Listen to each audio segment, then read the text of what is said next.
저희들 가을을 맞이하고 또 연말을 맞이하게 되는데요. 이번 하나님께서 이 가을 거지를 앞두고 또 이제 어떻게 보면 이렇게 겨울이라는 것은 우리 인생의 또 마지막 주님 만나는 날을 기다리는 그런 계절의 경험할 수 있는 것 같습니다. 그것을 또 우리가 또 말씀을 통해서 잘 이렇게 먹을 수 있도록 이번 9월 달부터는 데살로니가전서 말씀을 가지고 올 한 해 마지막까지 말씀을 나누려고 합니다. 참 귀한 말씀을 하나님께서 주셔서 감사를 드리고 우리 믿음의 지체들과 함께 이렇게 같이 찬양을 드리고 또 이렇게 말씀을 나눌 수 있는 시간이 얼마나 귀하고 감사한지 모르겠습니다. 늘 우리 믿음의 지체들 삶의 여정 가운데 이런 하나님이 주시는 우리 성가대를 통해서든 찬양팀을 통하여서든 아니면 우리 작은 지체들의 작은 섬김을 통하여서든 하나님이 주시는 그 감격이 우리 예배로 하나님께 늘 드려줄 수 있는 우리 모두가 되시기를 주의 이름으로 축원드립니다. 아멘. 자, 오늘부터 나누게 될 데살로니가에 대해서 제가 잠깐 소개를 드리겠습니다. 바울이 2차 선교여행, 바울이 원래 아시아 지역에 머물러 있다가 하나님께서 인도하셔서 성령님께서 인도하셔서 바울이 처음으로 유럽으로 넘어가게 되는 선교 여행이 바로 2차 선교 여행입니다. 그때 지났던 곳 중에 하나가 바로 데살로니가입니다. 이 데살로니가는 지금은 그리스의 테살로니키라는 지역입니다. 그 당시 마케도니아 지역의 수도였습니다. 사도 바울이 이곳에서 아마 야손이라는 성경의 인물이 있습니다. 영어로는 제이슨입니다. 제이슨이라는 그 형제의 집에 머물면서 성경에 정확하게 기한을 표시합니다. 3번의 안식일 동안 유대인의 회당에 들어가서 하나님의 말씀, 복음을 전합니다. 예수 그리스도로만, 오직 예수 그리스도로만 구원받는, 예수님을 믿는 믿음으로만 구원받는 복음을 증거하게 되자 그 3주간에 지나는 안식일 예배에도 불구하고 많은 사람들이 예수님께로 돌아오게 되는 그런 놀라운 역사가 있었습니다. 우리 오늘 읽지 않았지만 다음 주에 보게 될 텐데요. 거기에는 바로 성령의 능력, 그리고 성령의 확신, 그리고 말씀을 듣는 자들이 성령의 기쁨으로 받았던 그 데살로니가 교회입니다. 사도 바울은 3주밖에 그곳에서 복음을 전하지 않았는데 그곳에서 많은 믿는 자들이 일어나게 되고 그들이 교회를 이루게 됩니다. 얼마나 놀라운 일입니까? 그런데 그곳에는 어떤 일도 있었냐면은 이것을 시기하는 유대인들이 있었어요. 사실 성경을 읽다 보면 예수님의 복음을 전하고 구약의 말씀을 가지고 예수님을 증거하는데 왜 유대인들이 미워하지? 그런 미워하는 내용들이 많이 나오는데요. 제가 이유를 정말 뭐 복잡한 이유가 있겠지만 간단하게만 설명을 드리도록 하겠습니다. 왜냐하면 그 당시 2000년 전에 이 로마 제국 가운데 로마가 아주 좀 타락을 합니다. 근데 그 가운데서도 조금 깨어있던 사람들이 있었어요. 야, 우리가 이렇게 살면 안 되지 하고 깨어있던 사람들 가운데서 어떤 사람들이 이 유대교는 유일신을 믿고 있었거든요. 예, 구약에 하나님 야훼를 믿는 이런 유일신이 계시네. 그리고 이들에게는 글로 기록된 정경이 있는 거예요. 헬라어로 기록되어 있는 말씀이 있네. 야, 이거 귀하다. 그래서 어떤 세상적인 그런 방탕이나 타락이 아니라 정말 이것을 통해서 또 진리를 깨달으려고 하는, 그래서 성경에는 그 사람들을 부르는 명칭이 있어요. God fearer, 하나님을 경외자라고 부릅니다. 자, 그 사람들이 유대인의 회당에 와서 예배를 드릴 때 같이 드렸습니다. 그런데 유대인의 회당들이 유대인들이 흩어지면 성인 10명이 모이면 이상이 되면 회당을 지을 수가 있어요. 그런데 그 회당 안에 안식일에 드려지는 그 예배 제사의 형태는 바로 예루살렘 성전을 본따고 있습니다. 그래서 그 회당장이나 어떤 누군가가 지금 우리 교회하고 비슷한 구조겠네요. 앞에서 말씀을 전하면은 이 이방인들은 저 뒤쪽에, 우리 예루살렘 성전도 이방인의 뜰이라고 들어올 수 있는 곳이 가장 뒤쪽에 일부에 국한되어 있거든요. 거기 와서 그들은 하나님의 말씀 듣는 것에만 만족을 해야 됩니다. 다른 어떤 순서에도 참여할 수가 없어요. 그런데 뭐만 할 수 있었는지 아세요? 오직 딱 하나만 할 수 있어요. 뭐 하는 것만? 헌금하는 것만 할 수 있어요. 헌금. 그런데 그때 그 이방인들이요, 갓피어들이 그 헌금을 드리면서 오는 거예요. 자, 근데 이 사람들이 복음을 받아들이면서 우리가 하나님을 만나기 위해서 어떤 이런 세금이 필요한 것이 아니구나. 정말 이것이 아니라 이 헌금은 구원받기 위한 조건이 아니라 안 드려도 되는 거예요. 구원받기 위해서 아무것도 필요 없습니다. 오직 하나님의 은혜로만 구원받는 것이거든요. 그것을 경험하며 그들의 삶을 나누는 것이라는 것은 이게 주객이 전도되어 있는데 진짜를 알게 되니 이 사람들이 그리스도의 복음 있는 곳으로 막 몰려가는 거예요. 자, 그러자 유대인들 입장에서는 너무 화가 나겠죠. 그 전에 돈줄이잖아요, 돈줄. 이들이 몰려가니까. 그러니 이 복음 전하는 사람들을 그렇게 미워합니다. 자, 이 데살로니가에도 이렇게 예수 믿는 사람들이 많이 늘어나자 유대인들이 시기를 하여서 뒤에 보면 베레아까지 그 지역에 있는 데인데요. 사도 바울을 박해하기 위해서 땅패까지 사가지고요. 천부살인업자 같은 사람이에요. 이 사람들을 데려다가 이 바울을 박해하려고 해요. 그래서 바울 일행이요, 얼마나 다급하면 이들이 급하게 베레아로 피하고 또 그곳에서 급하게 아테네로 피해서 고린도까지 피하게 됩니다. 예, 그 과정에는 배로 길게 배를 타야 되는 과정도 있습니다. 그런데 사도 바울의 입장에서는 그곳에 3주 동안 전했던 그 교회, 그런데 성령의 역사로 말미암아 풍성함이 넘쳤던 그 교회가 어떨까라는 그런 궁금함이 있지 않겠어요? 근데 소식이 들려오는데 웬걸요? 예, 그렇게 새로 믿었던 사람들이, 그것도 하나님의 말씀, 복음을 오랫동안 들었던 곳 아니에요.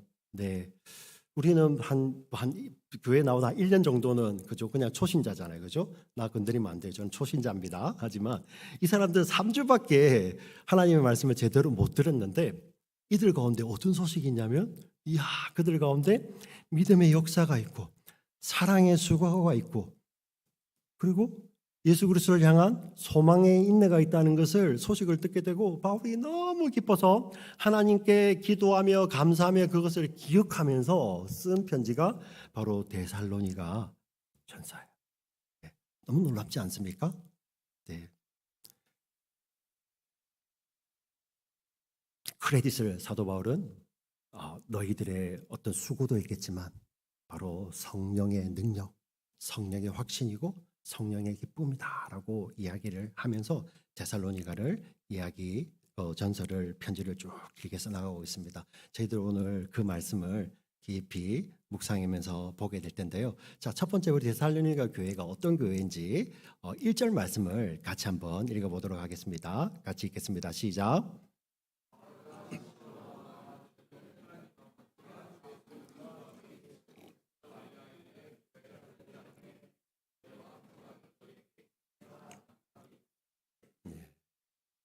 아주 좋습니다. 돌림 노래. 네. 자, 여기 보시면 바울과 실로아노와 디모데 2차 선교 여행을 함께 했던 사람들 일행들의 이름이에요. 자, 데살로니가인의 교회에 편지를 하고 있습니다. 여기에 보면 교회 주소가 나와요. 예, 데살로니가 물리적인 주소죠. 근데 영적인 주소가 가장 중요한 영적인 주소예요. 건물을 옮길 수 있잖아요, 그죠? 장소를 옮길 수 있잖아요. 근데 가장 중요한 영적인 주소는 바로 여기 분명하게 나와 있죠. 주 예수 그리스도 안에 있는, 예, 이 땅에 세워진 예수 그리스도를 믿는 우리 믿음의 공동체를 통해서 세워진 교회. 교회는 사실 건물은 아니거든요. 예, 우리가 모이기 위해서 시간을 정하고 장소를 가지고 있는 거잖아요. 자, 이런 물리적인 주소는 분명히 있습니다. 데살로니가는 물리적인 주소가 있고요. 근데 그들이 진짜 속해 있던 주소는, 영적인 어드레스는 바로 예수님 안에라는 거예요. 오늘 사는 우리 교회도 마찬가지입니다. 우리 교회 주소는 어디입니까? 예, 4225 코럴포드빌 로드, 탈라시 플로리다 32305. 저 외우고 있어요. 이 물리적인 주소죠. 예, 11시에 여기서 예배를 드리니까 약속이 필요하겠죠. 근데 우리의 영적인 주소는 in Christ. in Christ. 예. 만약에 여러분들 IRS 같은데 교회 어디 나가냐 할 때 주소 쓸 때 거기는 4225를 쓰셔야 됩니다. in Christ를 쓰시면 안 되고. 제가 왜 말씀을 드리냐면은 하나님께서 모든 약속, 모든 하나님께서 축복의 하나님이거든요. 우리가 하나님을 아버지라고 부르잖아요. 왜 아버지냐면 근원이 된다는 의미예요. 근원. 왜 어머니도 있는데 굳이 아버지라고 표현하냐면은 모든 것의 근원이 되신다는 것을 하나님께서는 나타내시죠. 그래서 하나님께서 모든 것을 주시는데요. 특별히 그 가운데서 하나님께서 주시겠다고 약속하신 것이 무엇입니까? 은혜라는 거 있잖아요. 은혜. 은혜는 뭐예요? 받을 자격이 없는 자들에게 하나님께서 거저 베풀어 주시는, 예, 그게 은혜라는 거예요. 받을 자격이 없는 자들에게 하나님께서 거저 베풀어 주시는 그 은혜. 그리고 평강이라는 게 있습니다. 평강. 평강은 무엇이? 예수님 잘 설명하시잖아요. 세상이 줄 수도 없고 세상이 알 수도 없는, 세상이 알지도 못한다는 거예요. 우리가 생각하는 평강은 그냥 아무 일이 없는 거라고 하지만 성경이 말하는 평강은 적극적이죠. 세상이 줄 수도 없고 세상이 알 수도 없는 평강. 그리고 그 은혜가 어디에 담겨 있냐면은 바로 예수님 안에 있는 줄 믿습니다. 예수님 안에 있는 거예요. 그리고 그 예수님 안에 우리 교회가 있기 때문에 오늘 우리에게 하나님은 우리 예수님의 이름으로 모이는 우리 모두에게 하나님이 약속하신 그 은혜와 평강, 하나님 이 자리에 베풀기를 원하시는 거예요. 예. 그래서 우리가 이 자리에 나올 때 우리 가운데 사모함이 있어야 됩니다. 오늘 이 자리에 올 때 제가 11시 예배 1시간만 오늘 예배 드리고 그냥 제가 출석 도장 찍겠습니다라는 마음이 아니라, 하나님 그렇습니다. 자격 없는 자에게 베풀어 주시는 하나님의 은혜, 그리고 세상이 줄 수도 없고 세상이 알 수도 없는 그 평안을 하나님 저에게 부어 주시옵소서, 우리에게 부어 주시옵소서라는 마음으로 여기 나오시는데, 중요한 것은 뭐냐면은 나만 받고 그냥 이렇게 넘기는 것이 아니라 오늘 사도 바울이 그 교회를 향하여 축복하듯이 우리 믿음의 지체들은 하나님 그 은혜와 평강이 오늘 이 자리에 함께 예배드리는 우리 모두에게, 믿음의 지체들 모두에게 함께 하기를 원합니다. 하나님 그걸 너무 기뻐하시는 거예요.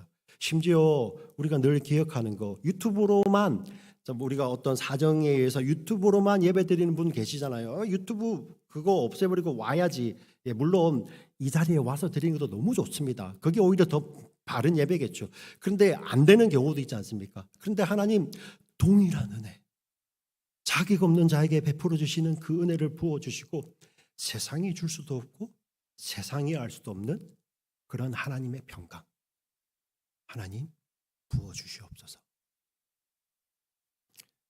여러분 우리 교회에 오셔서 그 기도하셔야 돼요. 바울만 저기 데살로니가 멀리 있으니까 내가 하나님의 은혜와 평강을 여러분들에게 빕니다, 이거 아니에요. 오늘 예배의 자리에 나올 때 하나님 우리 찬양팀에, 우리 성가대에, 우리 방송반에, 우리 주일학교에, 우리 교사들에게, 또 우리 다양한 모습으로 우리 저 통역팀, 하나님의 은혜와 평강을 부어 주시옵소서. 지금 이 이야기하고 있는 거예요. 하나님 너무 기뻐하시는 거죠. 나는 줄 게 이거밖에 없는데, 아니에요. 하나님의 은혜와 평강은 하나님 무한대시잖아요. 흘려보내면 흘려보낼수록 하나님 더 부어주시는 거죠. 그래서 감옥에 갇혀서도 이 하나님의 은혜와 평강, 누가 누구를 위해 기도합니까? 누가 누구를 위해요? 감옥에 갇힌 사람이 밖에 있는 사람을 위해서 기도한다고요? 세상은 말이 안 되는 거죠. 네 앞가름이나 하라, 이렇게 세상은 이야기하겠죠. 근데 우리에게 부어주시는 예수 그리스도 안에 있는 은혜와 평강을 알기 때문에 우리는 믿음의 지체들 향하여서 기도하며 하나님의 은혜와 평강이 당신에게, 우리 교회 공동체에 함께하기를 기도합니다. 이 기도를 날마다 드리는 우리 모두가 되시기를 주의 이름으로 부탁을 드리고 축원드립니다. 아멘. 아멘. 사도 바울에게 기도를 하는데 그 기도 가운데서 멈출 수 없는 게 있는 거예요. 너무 감사한 거야. 너무 기쁜 거예요. 제가 서두에 말씀드렸던 믿음의 역사, 사랑의 수고, 소망의 인내, 이걸 들었던 거죠. 2절 3절 말씀을 같이 한번 읽어보겠습니다. 2절 3절 같이 읽겠습니다. 우리가 너희 모두로 말미암아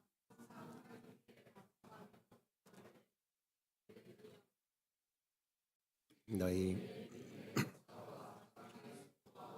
주 예수 그리스도에 대한 소망의 인내를 우리 하나님, 네, 우리 몇 해 전에 우리 교회 표였기도 하는데요. 저 도대체 믿음의 역사, 사랑의 수고, 그리고 우리 주 예수 그리스도에 대한 소망의 인내, 이걸 어떻게 한 문장으로 설명하겠습니까? 근데 여러분, 믿음의 역사라는 것은 바로 이런 거예요. 믿음이 아니면은 일어나지 않는 것. 심지어 예수님은요, 이거는 산이 옮겨가는 것보다도 더 놀라운 거라고 이야기를 해요.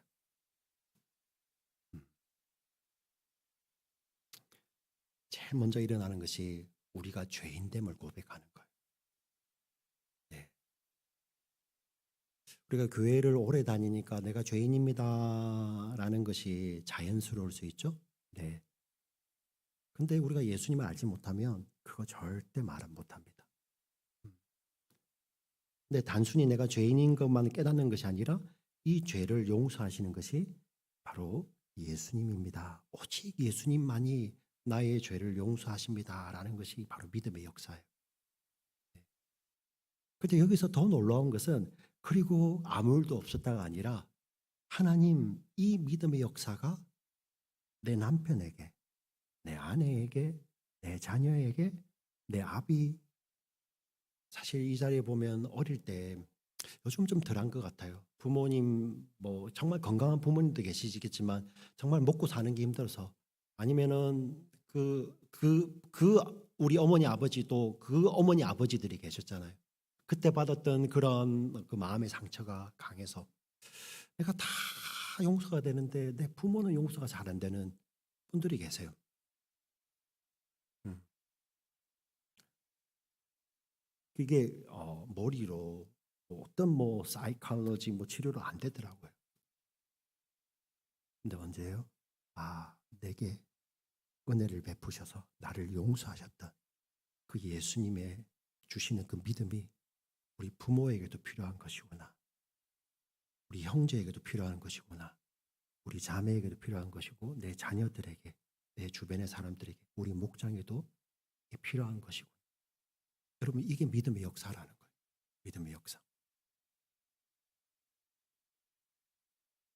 예. 그러니 세상에 절대 안 되는, 산을 옮기는 것보다 더 힘든 용서가 나오는 거예요. 용서가. 믿음의 역사, 사랑의 수고. 우리 어린 자녀들 보면 부모님들이 막 수고하잖아요. 우리 자녀이기 때문에. 자, 그런 수고도 되겠지만 여기서 말하는 사랑의 수고라는 것은 먼저 오늘 저희가 예배 전에 읽었지 않습니까? 요한일서 4장의 말씀인데요. 사랑은 여기 있으니 우리가 먼저 하나님을 사랑한 것이 아니요 하나님이 우리를 먼저 사랑하셨습니다. 그리고 하나님은 사랑이시라라고 이야기를 합니다. 사랑의 수고라는 것은 우리를 먼저 사랑하신 그 하나님의 사랑, 그 사랑이 우리 속에서 물밀듯이 우리의 마음, 우리 내면을 변화시키며 그것에 감격하여서 그 반응으로 우리가 주님을 사랑한다라고 고백하는 거예요. 그러면서 그 사랑에서 나오는 그런 모두 행해지는 것들 있죠. 이거는 이제 설명이 안 되는 거예요. 이전에는 저런 사람이 아니었는데 왜 갑자기 저러지? 응? 왜 갑자기 교회에 나와서 찬양을 드리고, 형제 자매라고 부르면서 서로에게 주부도 이렇게 챙겨서 주고, 식사도 먼저 하시라고 하고, 큰 걸 말하는 것이 아니라 그 사랑 때문에 나오는 거죠. 이 사랑의 수고를 제가 묵상하다가 이 찬양이 계속 제 입에서 안 떠나는 거예요. 우리 새벽기도 할 때 보면 그 반주 찬양이 있어요. 예전에 초기에는 이렇게 직접 부르는 찬양도 있었는데요. 요즘은 그 MR로만 합니다. 거기에 보면 주 내 맘에 오신 후에라는 찬양이 있습니다. 제가 이렇게 처음 끝까지 부르면 은혜가 안 되니까 가사만 제가 이렇게 읊어드리겠습니다. 이러한 찬양이에요. 아마 유튜브에 가셔서 찾아보셔도 좋을 것 같습니다. 경배와 찬양인데요. 주 내 맘에 모신 후에 날 주관하시네. 주께 내 맘 드린 후에 더욱 섬길수록 더 귀한 주님, 더욱 섬길수록 더 귀한 주님, 더 사랑할수록 주 날 사랑해. 매일 내 맘에 기쁨 넘치네. 더욱 섬길수록 더 귀한 주님. 우리가 더 섬겨지는데 하나님 예수님이 더 사랑스러운 거예요. 더 좋은 거예요. 네. 내가 더 사랑하는 것 같아. 예수님 나를 더 사랑하는 거 보니까 예수님 나를 먼저 사랑하셨구나. 네. 그래서 우리 삶 속에서 그 사랑이 우리 속에 작용하여서 열매로 나오죠. 네. 저는 제가 2015년도 부임을 해서 연말에요. 2016년도에 그때는 또 새벽기도를 많이 나오셨거든요. 우리 성도님들이 이 찬양의 은혜를 받아서 이렇게 눈물 흘리던 또 믿음의 지체를 전 지금도 기억합니다. 이 사랑의 수고죠. 사랑의 수고. 소망의 인내는 어떻습니까? 그리스도 예수 안에 있는 예수를 향한 소망의 인내. 사실 여기에 엄청난 박해가 있었어요. 네. 특별히 우리 사도행전이 쓰여질 때 이 데살로니가전서는 사도행전 17장에 나오거든요. 근데 막 박해가 시작되고 할 때죠. 여러분 잘 아시다시피 예수 믿는 것 때문에 엄청난 박해가 있었죠. 우리 예수를 잘 믿어도 우리 삶에 박해가 반드시 일어납니다. 네. 하나님은 우리를 지키십니다. 네. 환경을 변화시켜서 지키실 수도 있어요. 근데 하나님께서는 이제 어떻게 지키시냐면은 예수를 믿는 믿음으로 우리를 지켜주시거든요. 네. 자, 이런 박해가 막 일어날 때 어떤 일이 일어나냐면은 그냥 뭐 이제 내가 안 믿는다 하고 흩어지면 되는데 그 교회 가운데서 다시 오실 주님을 기다리며 또 정말 나에게 은혜와 평강을 베푸시는 그 하나님을 믿는 믿음으로 그곳에서 인내하는 자들이 있다는 거예요. 그게 데살로니가 교회 안에 가득 있는 거예요. 그게 바로 소망의 인내입니다. 사실 여러분들 아이고 내가 뭐 청년부 예배 셀 모임에 한번 오늘 바쁘니까 안 나가지. 내가 뭐 목장 모임 있는데 아이고 내가 바쁘니까 그냥 다음 스킵하지. 그러셔도 됩니다. 네, 자유예요. 신앙에. 네. 근데 중요한 것은요. 그 어려운 가운데서도 함께 그 자리를 지키는 그 인내가 정말 은혜가 돼요. 정말 은혜가 돼요. 이 데살로니가 교회 안에 그 소망의 인내가 있는 거예요. 그 박해가 있는 가운데서도 함께 그 자리를 지키며 예수 믿는 믿음으로 함께하는 그 인내가 있는 것이죠.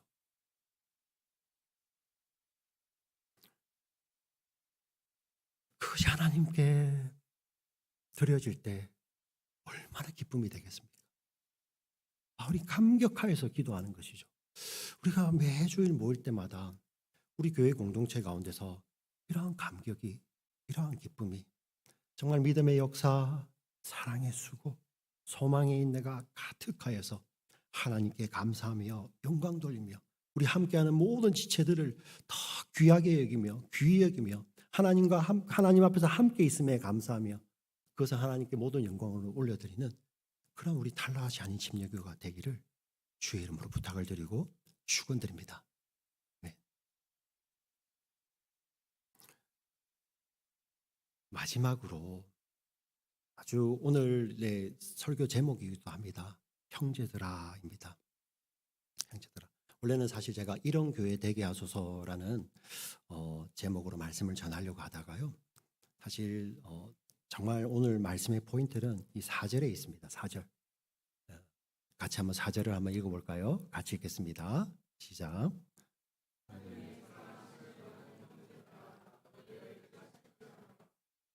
예. 명칭이 있는데요. 형제들아라고 부릅니다. 형제들아. 하나님의 사랑하심을 받은 형제들아. 사실 오늘 이 교회는 형제님, 자매님 하면 보통 아니면 성도님 이렇게 부르는 것은 교회 오신 지 얼마 안 되셨구나.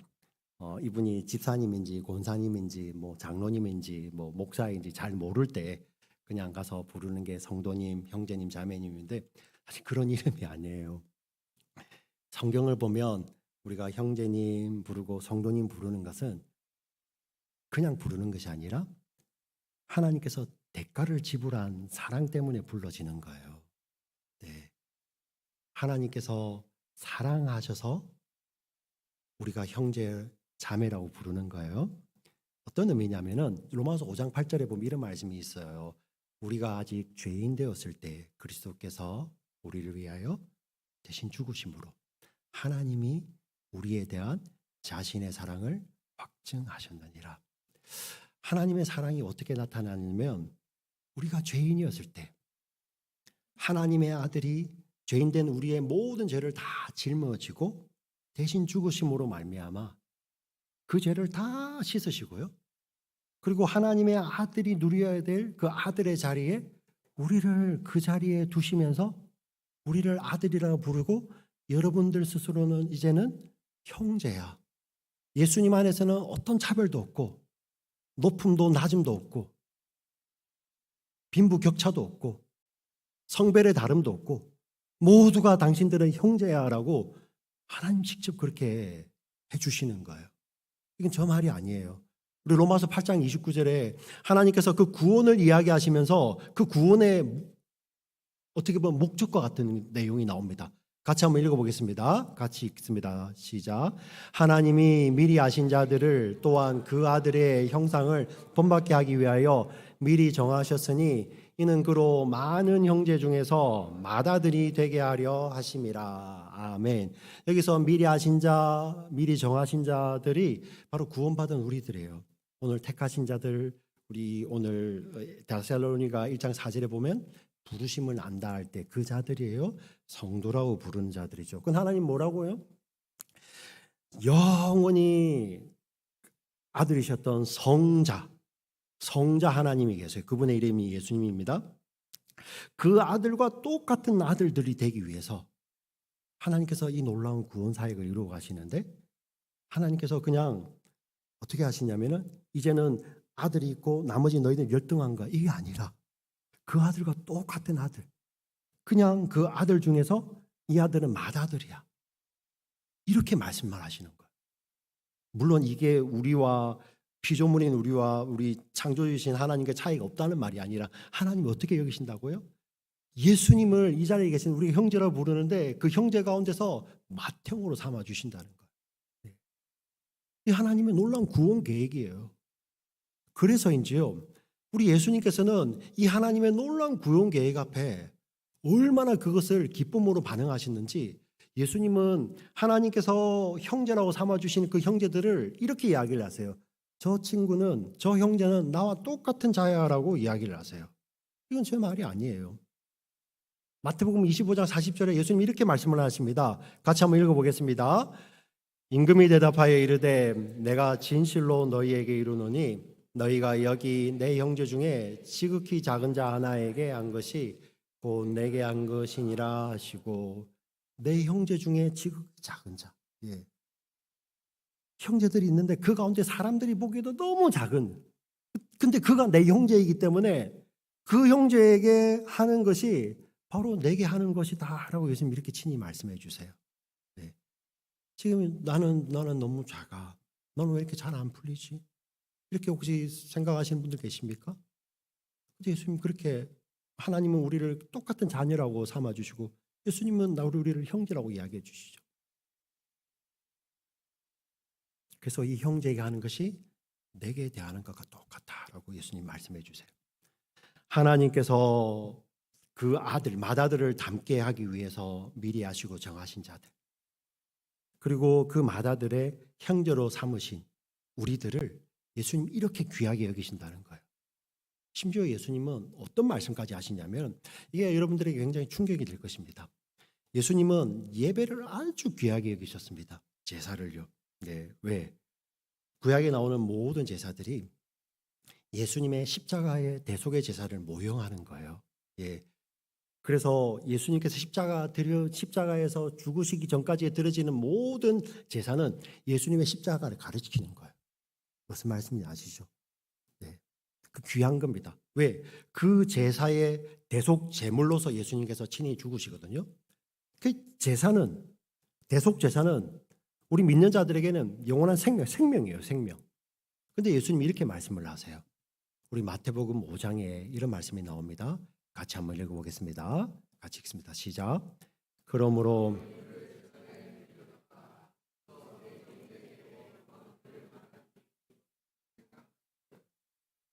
예물을 제단 앞에 두고 먼저 가서 행저와 화목하고 그 위에 와서 예물을 드리라. 예, 하나님 앞에 드리는 예물 제사보다도 예수님은 형제와의 화목을 말씀하시죠.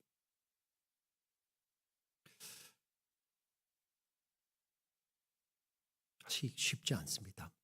예, 특히 오늘날 가치관 가운데서 개인주의가 강해지고요. 그리고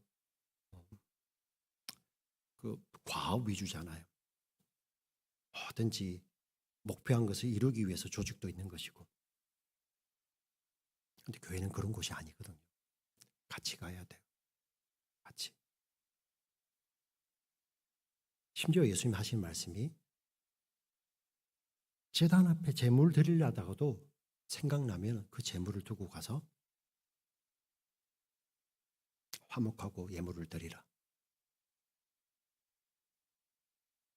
근데 아마 이 말씀을 처음 들으신 분도 계실 것이고 많이 들으신 분들도 계실 겁니다. 근데 들어서 알아요. 머리로 압니다. 근데 잘 안 내려오죠. 이게 세상의 이 거로는 불가능합니다. 불가능합니다. 근데 왜 예수님이 말씀을 하시고 아이고 안 지키면 내가 벌 줄 거야 이렇게 하지 아니하시고 예수님 기도하세요. 특별히 우리 겟세마네의 기도를 알지 않습니까? 십자가 전날 그 겟세마네에서 할 수만 있거든. 이 잔을 피하게 하시옵소서. 그리고 그러나 내 뜻대로 마시고 아버지 뜻대로 하시옵소서. 십자가를 생각하시면서 제물로 드려지는 그 예수님의 기도였어요. 근데 그에 앞서서 예수님께서 제자들의 발을 씻긴 이후에 우리 제자들, 오늘 표현으로 하면 하나님의 자녀들이고 형제들이죠. 이 형제들을 위해서 예수님께서 기도를 하신 것이 요한복음 17장에 기록되어 있습니다. 길지가 않습니다. 그 가운데 예수님께서 어떤 한 가지를 3번을 반복해서 기도하십니다. 같이 오늘 예수님의 기도를 볼게요. 요한복음 17장 11절 나는 세상에 더 있지 아니하오나 그들은 세상에 있사옵고 나는 아버지께로 가옵나니 거룩하신 아버지여 내게 주신 아버지의 이름으로 그들을 보존하사 우리와 같이 그들도 하나가 되게 하옵소서. 네. 예수님과 하나님이 아버지와 아들이 하나인 것처럼 형제들이 하나됨을 위해서 예수님 기도하세요. 예수님 왜 이렇게 기도하실까요? 우리 힘으로 안 된다는 거예요. 쉬운 게 아니라 예수님 기도하신다는 거예요. 한 번만 하셨습니까? 아니요. 21절 같이 읽습니다. 아버지여, 아버지께서 내 안에, 내가 아버지 안에 있는 것 같이 그들도 다 하나가 되어 우리 안에 있게 하사 세상으로 아버지께서 나를 보내신 것을 믿게 하옵소서. 하나님이 예수님을 보내신 것을 세상이 믿게 되는데 그 과정이 뭐라는 거예요? 형제들이 하나됨이라는 거예요. 우리 교회 홈페이지가 좋아서 인터넷에 우리 좋은 찬양팀이 성가대의 찬양이 매주 올라와서 설교가 매주 올라가서 그들이 예수를 믿고 하나님께서 아버지를 보내신 것을 믿고 아는 것이 아니라 형제들이 하나됨을 통하여서 예수님 이렇게 기도를 하세요. 3번 기도하시죠. 22절 같이 읽습니다. 내게 주신 영광을 내가 그들에게 주었사오니 이는 우리가 하나가 된 것 같이 그들도 하나가 되게 하려함이니라. 십자가를 지시고 우리 빌립보서 2장 5절 우리 하나님께서 십자가 지시 예수님께 모든 것을 다 주세요. 그 영광을요. 그 영광을 우리와 나누십니다. 목적이 뭐라고요? 하나됨을 위해서요. 근데 예수님께서 이것을 기도에 담아 두셨다는 거 우리 기억해야 됩니다. 지금도 기도하고 계시겠죠. 이건 누가 말을 잘한다고 되는 게 아니에요. 성령님, 그 성령님이 어떠십니까? 아버지 하나님께서요, 그 아들의 생명을 내어 주셔서 그 아들로 말미암아 나머지를 아들 삼으시며 한 형제로 만드시는 아버지, 그 하나님께서 보내신 성령이에요. 그 성령님 또 누구십니까? 그 예수님께서 그 아버지 하나님께 순종하여서 자기의 생명을 드리기 전날에 그 형제들을 위해서 이렇게 3번 기도하셨던 그 예수님이 우리에게 보내주신 성령이에요. 그 성령이 우리 안에서 믿음으로 역사하시고 사랑으로 수고하시고 소망으로 인내하실 때 우리가 변하는 거예요. 어떤 분들은 그냥 오래된 묵은 관계들이 하루아침에 변하기를 원합니다. 그럴 때도 있어요. 네. 정말 하나님께서 강권적으로 역사하실 때 그런 일도 일어나더라고요. 진짜 산을 옮기는 것보다 더 힘든 일이 일어나는데 우리 성령님께서요, 우리 예수님의 기도를 아시는 거죠. 성령님이 우리 안에서 믿음으로 역사하시고 사랑으로 수고하시고 소망으로 인내하시면서 이 예수님의 기도를 이루고 가시더라고요. 그거를 예수님이 너무 좋아지면 우리도 알게 되죠. 여기에는 목사의 설명이 필요한 것이 아니라 우리 이 말씀을 예수님이 지금도 보좌 우편에서 이 자리에 계신 분들을 위해 형제들을 위해서 기도하고 계십니다. 그 기도를 기억하시며 그렇습니다. 내 마음 가운데서 성령님께서 지금도 믿음으로 역사하시고 사랑으로 수고하시고 소망으로 인도하시는 성령님, 저의 마음을 열어드립니다. 하나님, 우리 교회 공동체 가운데서 내 형제, 내 자매, 그리고 정말 한국에 남겨둔 그 가족들 관계 안에서 혹시 여러분 가운데 어려움이 있습니까? 하나님, 그렇습니다. 예수님 지금도 기도하고 계시니 그 믿음의 역사, 사랑의 수고, 소망의 인내가 이루어지는 우리 공동체가 되게 해달라고 기도하시는 우리 모두가 되시기를 주의 이름으로 부탁을 드리고 축원드립니다. 아멘. 살아계신 아버지 하나님,